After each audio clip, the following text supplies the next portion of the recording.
کہانی کا عنوان ہے کپڑے ٹھیک کر لو میری جان، میں جا رہا ہوں، کل ملتے ہیں۔ گھر سے نکلنے کی جتنی جلدی اسے ہوتی تھی شاید ہی کسی اور کو ہوتی ہوگی۔ صبح اپنی بیوی سے پہلے اٹھ کر تیار ہو جاتا تھا۔ ایسا نہیں تھا کہ نئی نئی نوکری تھی، ایسا بھی نہیں تھا کہ آفس جلدی پہنچنا ضروری تھا۔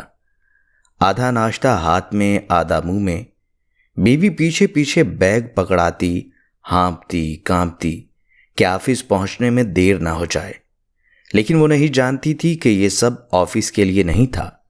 ناشتہ ٹھیک سے کیے بغیر گاڑی طوفان کی طرح اڑاتے ہوئے اسے آفس نہیں بلکہ آفس سے پہلے اپنی منہ بولی بیوی کے پاس پہنچنا ہوتا تھا۔ وہ ناجائز رشتہ جو پچھلے 1 سال سے کامیابی سے چل رہا تھا، پہلے جان پہچان، دوستی اور اب گناہ کی محبت، سلیم نے اپنی بیوی اور ریما کے شوہر سے چھپ کے یہ تعلق بنا رکھا تھا، اور یہ رشتہ اپنی ساری حدیں پار کر چکا تھا۔ ریما کا میسج آتے ہی یہ گھر سے نکل جاتا تھا، وہ چلا گیا ہے آ جاؤ، اور یہ اڑ کر وہاں پہنچ جاتا تھا۔ ریما اسے سجی سنوری خوشبو سے نہائی ملتی تھی۔ یہ سلیم کی خواہش تھی کہ جب میں آؤں تو مجھے تم تیار، ہمیشہ نئی نویلی دلہن کی طرح ملا کرو۔ اسے اپنی بیوی کی طرح اجڑی عورتیں پسند نہیں تھیں، اس لیے ریما اسے دلہن بن کر ملا کرتی تھی۔ صبح سویرے اسے دیکھنے والا کوئی نہیں ہوتا تھا۔ ریما کا شوہر شریف النفس انسان تھا، اسے پتہ ہی نہیں تھا کہ اس کی ناک کے نیچے یہ لوگ روزانہ ملتے تھے، اور اس کی بیوی بھی اکھڑی اکھڑی رہتی تھی۔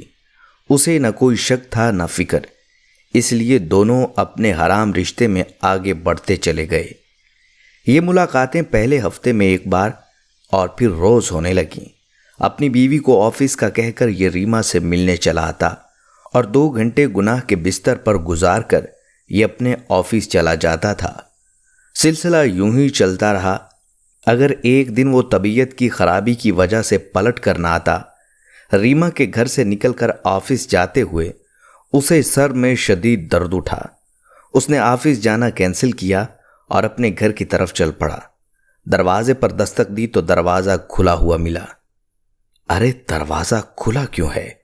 یہ سوچ کر وہ پریشان ہو گیا۔ وہ حیران پریشان اندر آیا تو بیوی کہیں نظر نہ آئی۔ اندر سے کچھ آواز آئی۔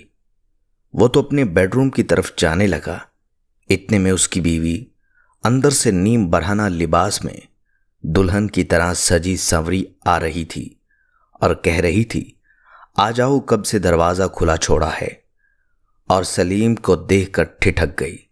دوسری طرف سلیم نے اس کا جملہ سنا ہی نہیں تھا۔ وہ تو ایک دم اپنی ہر وقت اجڑی رہنے والی بیوی کو دیکھ رہا تھا، جو ہمیشہ اسے اجڑے لباس اور بکھرے بالوں کے ساتھ آدم بیزار صورت لیے رہتی تھی۔ اس وقت ایک دلہن کا لباس پہنے، خوشبو میں بسی ہوئی اس کے سامنے کھڑی تھی، اور وہ اسے گمسم کھڑا دیکھتا رہا۔